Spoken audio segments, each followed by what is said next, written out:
Hi mga katambay at welcome sa ating panibagong video. Ito ay spoiler para sa chapter 1066. Nako, mahalaga na naman itong chapter na to para sa atin. Dahil nga may na-reveal nga tungkol kay Vegapunk at Dragon. Pero bago tayo mapunta dyan ay alam mo na, like and subscribe at pakihit ang bell para maging updated sa mga parating na video. At pakilike na din para mas marami pang makapanood at makabisita sa ating channel. Okay, simulan na natin ang spoiler. Let's go!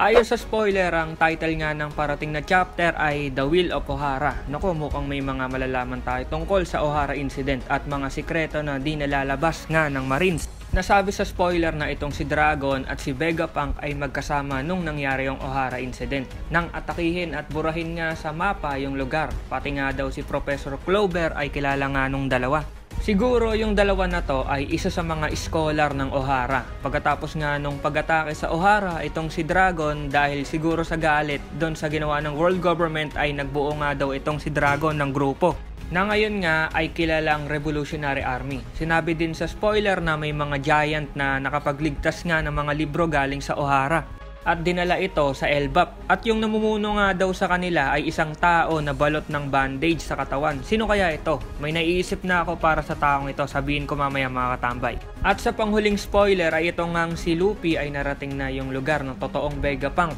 Yung totoong Vegapunk daw na tao. At sinabi nga nitong totoong Vegapunk na inaasahan nga daw nito na pupunta doon si Luffy. Isa kaya ito sa mga kakayahan ni Vegapunk o kasama ito sa mga invention niya na makita ang future. Ito lang yung masasabi ko dito. Siguro itong si Dragon ay mahilig sa history kaya andun siya sa Ohara para nga mag-aral. Syempre sa impluwensya na din ni Garp dahil nga hero siya ng Marines, madali lang ito makakapunta doon.